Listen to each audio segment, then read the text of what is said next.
Hoy las vestiduras del sacerdote son de color rosado porque estamos en uno de los 2 días litúrgicos que se usan este color para marcar que estamos en la mitad del Adviento. Estas vestiduras volverán otra vez a ser usadas a mitad de la Cuaresma para marcar que estamos en la mitad de la Cuaresma. Es un recuerdo a todos los feligreses de que tenemos que aprovechar, de que quizás el entusiasmo con el que empezamos en el Adviento, pues ahora ya se nos ha olvidado, y entonces estas vestiduras son un recuerdo a todos. Por favor, aprovechad este tiempo de preparación. Es preparación para la venida del Señor. Pero hoy de lo que quería hablar es del Año de la Misericordia que ha sido proclamado por el Papa para este año litúrgico. Normalmente se suelen decir las cosas generales y después se tiende a los propósitos concretos, a las aplicaciones concretas. Pero en este sermón en concreto voy a empezar por lo que puede hacer el convento y después voy a ir ya a lo general, habiendo dejado claro eso. Y lo hago para que, habiendo visto lo que puede hacer un convento en este año de la misericordia, después ya escuchen todo el sermón ya tranquilamente, habiendo visto cómo se puede aplicar. En la bula, en la carta que el Papa ha dado junto a este año, habla sobre todo de la misericordia y de la ayuda al prójimo. ¿Cómo se puede aplicar esto a un convento de clausura? El Papa habla mucho de la ayuda al pobre, pero las religiosas no tienen nada propio, nada. El convento sí que tiene como entidad una serie de cosas que no son propiedad ni siquiera de la superiora del convento. La superiora es simplemente una administradora, es el convento el que posee. ¿Cómo se puede aplicar la caridad, la ayuda al prójimo, al pobre, cuando una monja no tiene nada? Pues evidentemente quien no tiene nada, nada puede dar. Cuando uno entra en un monasterio y por lo tanto uno solamente tiene sus vestiduras, una cama y en la celda apenas unos libros que son de la comunidad, la caridad al prójimo se deja en manos del convento. Uno está eximido de ese aspecto de la caridad cristiana. Si el convento es muy pobre, poco podrá dar, pero se recomienda a los conventos como a las personas de lo poco que uno tiene, dar. Como la mujer que era tan pobre, la viuda del Evangelio, pues de lo poco que tenía dio. Cuando se da, es bueno dar con buen tino, con inteligencia. Hay instituciones que usan mejor las limosnas y otras que las usan peor. Yo aconsejo darlas a instituciones que las usen mejor. Si alguno quiere consejos al respecto, que me lo pida y yo le diré, pues mira, en mi opinión, tu limosna será mejor usada en esta organización o en esta congregación o a esta persona que ayuda a los pobres. Nunca doy limosna por la calle porque prefiero pues que se reparta todo mi dinero equitativamente entre todos los pobres a través de los profesionales de la limosna. Otro aspecto de la misericordia en el convento es el perdonar cualquier cosa que cualquier religiosa haya hecho a otra. En el trato diario, cuando hay personas reunidas, pues siempre sin querer nos podemos hacer daño. Con la palabra, a veces un gesto airado o de desprecio, lo que sea. Afortunadamente en este convento reina la paz y la armonía, como en la mayoría, Pero siempre puede haber alguna pequeña púa, como los erizos, que nos ha pinchado. Este es un buen año para interiormente esforzarse en esta virtud. Tengo que perdonar todo. E incluso ir más allá. Me lo merezco por mis pecados. Me sirve de penitencia. Esta persona con aquello fue un instrumento de Dios. El perdón de corazón será perfecto cuando estemos agradecidos al que nos da la oportunidad de ejercitar la paciencia, la misericordia. Cuando no solamente no tengamos malos sentimientos hacia Él, sino encima le estamos agradecidos. Y hasta le podemos pedir, Señor, más. Pero bueno, eso ya es la perfección. Además, cuando uno suele decir más, si el Señor da más, enseguida vienen las quejas. La última cosa concreta que quería decir sobre esta virtud de la misericordia, del perdón, es que tenemos que perdonarnos a nosotros mismos. A veces hay personas, no es mi caso, yo soy indulgente conmigo mismo, pero hay personas que son muy estrictas y no se perdonan algo. Pues también hay que aplicar la misericordia respecto a uno mismo y vivir tranquilos. Dios no nos pide que vivamos en tensión, sin perdonarnos algo. Cambiemos, podemos hacer incluso penitencia, pero nadie debe vivir bajo la losa de no perdonarse a sí mismo. Estos tres aspectos de la misericordia sí que pueden ser vividos en el convento. La caridad hecha por el convento hacia los pobres y necesitados, la caridad entre las religiosas y la misericordia respecto a uno mismo.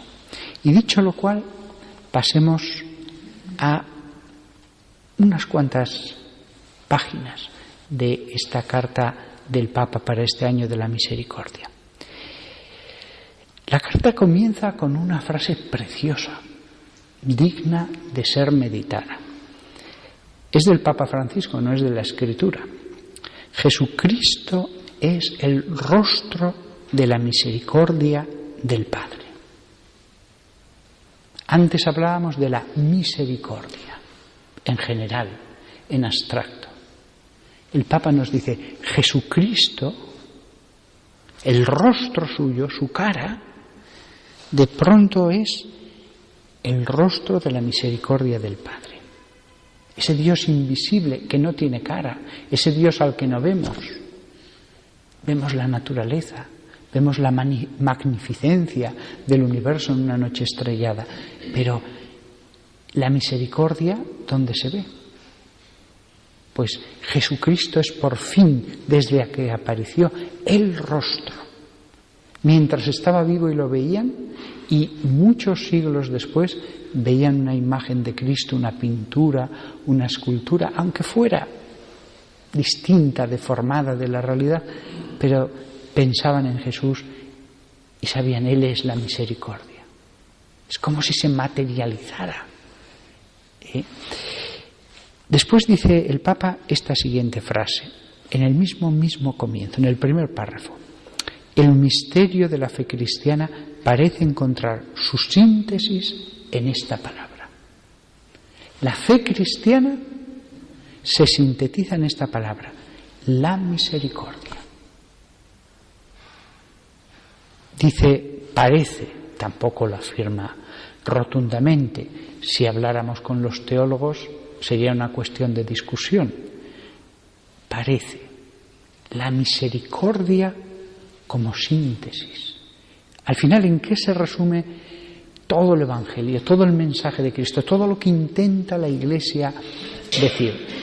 En la misericordia. La misericordia de Dios respecto a los hombres, que nos perdona y que por lo tanto nos acoge. La misericordia entre nosotros, que ayudamos al prójimo. Y una tercera frase del Papa en este primer párrafo. Ella se ha vuelto viva, visible y ha alcanzado su culmen en Jesús de Nazaret. La misericordia se ha vuelto viva. De ser una idea, de ser algo que los filósofos, tampoco hablaban mucho los filósofos clásicos de la misericordia, no, pero algo hablaban. De ser una cosa buena, ha pasado a hacerse algo vivo, visible, en Jesús. Esta es una idea muy bonita, porque a veces podemos pensar en Jesús como el que daba grandes lecciones de teología, altísimas cuestiones dogmáticas, el Dios hecho hombre, tal, sí, pero Él es en quien se ha vuelto viva la misericordia. Y entonces el Papa nos pone 2 versículos para iluminar este aspecto del que va a hablar en la carta. Esto está en la misma entrada de toda su carta sobre el año de la misericordia. Él dice que, citando un versículo del Éxodo, que Dios es misericordioso y clemente, tardo a la cólera y rico en amor y fidelidad. Simplemente lo cita y sigue hablando de la misericordia. Pero he mirado, ya que lo cita, lo pone allí como una joya, este versículo, y he dicho, voy a ver en qué contexto dice esto, porque de pronto aparece este versículo como un meteorito caído en medio, y he dicho, voy a ver, es muy bonito, pero voy a ver el contexto. Y este versículo es una exclamación de Moisés. Moisés, después que el pueblo elegido había pecado y él había roto las tablas de la ley, talló 2 tablas lisas y, levantándose de mañana, subió al monte Sinaí como le había mandado Yahvé. Y descendió allí en lo alto del monte, descendió Yahvé, dice la Biblia, en forma de nube y se puso allí junto a él. Moisés invocó el nombre de Yahvé. Yahvé pasó delante de él y exclamó. Cuando dice pasó delante de él, habría una manifestación de Dios, que no nos explica cuál es, pero Dios se manifestó ante él, quizás como fuego, quizás como nube. Yo me inclino a pensar por otros textos del Éxodo que como fuego, como un torbellino de fuego que en ese momento pasó.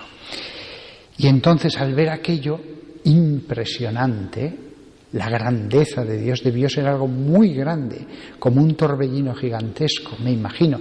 Daos cuenta de que el monte Sinaí se cubrió de nube y se oían sonidos de trompetas desde abajo, desde el campamento. Y entonces es en esa escena cuando entendemos este versículo en su plenitud. Moisés grita, Yahvé, Yahvé, Dios misericordioso y clemente, tardo a la cólera, rico en amor y fidelidad, que mantiene su amor por millares de generaciones, que perdona la iniquidad, la rebeldía y el pecado, pero no los deja impunes. Fijaos, el Papa simplemente menciona esta perla, este versículo, no se extiende, porque de lo contrario empezaría a hacer ya un comentario a este versículo y le llevaría páginas de una carta que quiere centrarse en el año de la misericordia. Pero fijaos como Moisés, movido en el fondo por el Espíritu Santo, exclama ante la manifestación de Dios eso, Dios misericordioso, Yahvé, Dios misericordioso y clemente, tardo a la cólera y rico en amor y fidelidad. Es verdad que Dios es un Dios terrible en su manifestación. Si Dios se manifestara, nos parecería tremendo en su grandeza y nosotros en nuestra pequeñez. Nos sentiríamos indignos. En ese sentido es terrible, es tremendo, es formidable. Es como una cosa ante la cual abrimos la boca. Pero cuando Moisés tiene que decir algo de él, habla de todas estas cosas positivas que nos ayudan a tener confianza. No es una energía.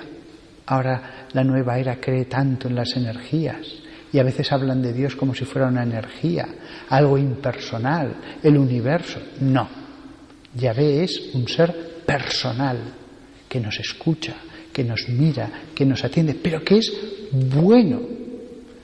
Pero no simplemente es bueno y allá nosotros, no, es misericordioso y clemente. Es decir, nos va a ayudar todo lo que podamos. Y el Papa pone otro segundo versículo en este comienzo de su carta. San Pablo, en la carta a los Efesios capítulo 2. Y hay una conexión perfecta entre lo que dijo Moisés en lo alto del Sinaí, al bajar con la ley, y lo que dice Pablo al explicar la nueva ley del Evangelio. Dice Pablo: pero Dios, rico en misericordia, por el grande amor con que nos amó, estando muertos a causa de nuestros delitos, nos vivificó juntamente con Cristo. Por gracia habéis sido salvados. La misericordia al principio de la historia de la salvación, la misericordia al final. Dios rico en misericordia, por el grande amor con que nos amó, estando muertos a causa de nuestros delitos. Somos pecadores, no hemos hecho bien las cosas, hemos sido débiles, hemos sido egoístas, hemos tratado mal a esta persona. No importa, estabais muertos por vuestros delitos, pero Él, dice San Pablo, nos vivificó, nos llenó de vida. Yo que estoy de capellán en el hospital, veo a tantas personas que ya en los últimos momentos están marchitándose, perdiendo la vida.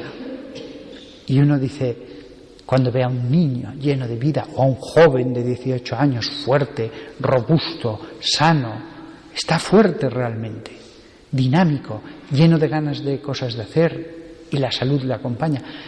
¿Cómo se podría hacer un trasvase de vida a esta persona? ¿Cómo se le podría insuflar vida al que la está perdiendo, al que se está marchitando, al que cada vez tiene menos vida, hasta que ya cesa del todo?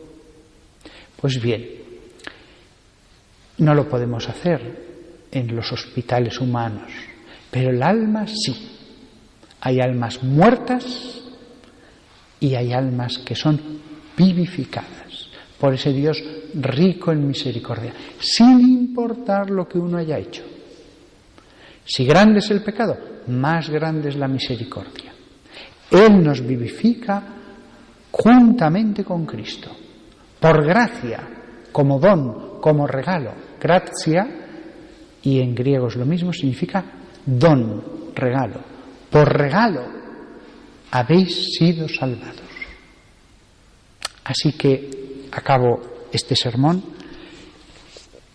animándoos a todos vosotros a que vivamos este año centrados en la misericordia, en ese Dios bueno, en ese Dios que nos vivifica, que nos perdona, y que hagamos lo mismo con los demás.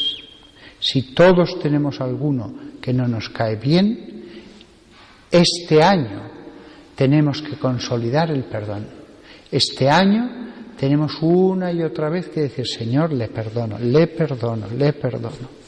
No me debe nada, no me debe nada. Le perdono por ti. No podemos haber escuchado este sermón acerca de cómo es Dios con nosotros y después nosotros ser duros con el prójimo. El que, sin embargo, ha entendido cómo es Dios con uno, dice, ahora voy a repetir lo mismo que ha hecho Dios conmigo, yo lo voy a hacer con los demás, aunque no se lo merezca. Es que no me ha pedido perdón. Así tendrás más mérito. Olvídate de que no te haya pedido perdón. Es que sigue haciéndolo. 70 veces 7, perdónales. Lleva la cuenta. Cuando acabes 70 veces 7, hablamos. Lleva la cuenta. Y entonces tú podrás pedir perdón y Dios te escuchará. Pero si no perdonas, Dios te puede decir, bueno, tú has exigido justicia contra él, pues ahora a ti también te toca justicia. Yo voy a ser justo contigo, diría Dios. Tranquilo, no te voy a exigir más castigo del que mereces. Y después uno dice, pero yo no pensaba que era tanto. Como en la parábola, el que debía tanto y no perdona al que le debía poco. Pues mira, tú debías más de lo que pensabas y no lo sabías. Año de la misericordia. Este año de corazón debemos perdonar a todos, que no tengamos nada contra nadie. Rompemos completamente la deuda, como si fuera un papel, que cualquiera tenga con nosotros, y aunque siga incrementando la deuda, por Dios, por ese Dios bueno que nos describe el Papa en esa carta que ha enviado a toda la Iglesia y el mundo. Que la Santísima Virgen María nos recuerde una y otra vez la importancia de ser misericordiosos con los pobres y con los que nos ofenden a lo largo de los 12 meses que tenemos por delante.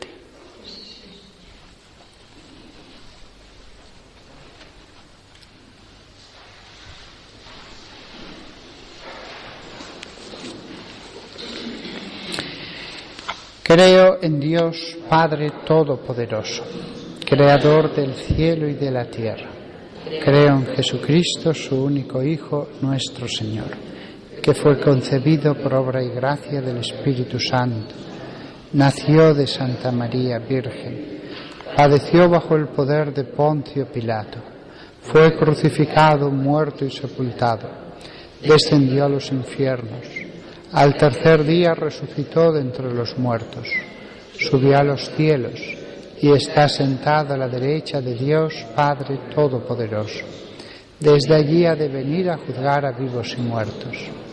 Creo en el Espíritu Santo, la Santa Iglesia Católica, la comunión de los santos, el perdón de los pecados, la resurrección de la carne y la vida eterna. Amén. Oremos al Señor nuestro Dios, Él está cerca de los que lo invocan. Para que la Iglesia mensajera de Cristo en el mundo, como Juan Bautista, sepa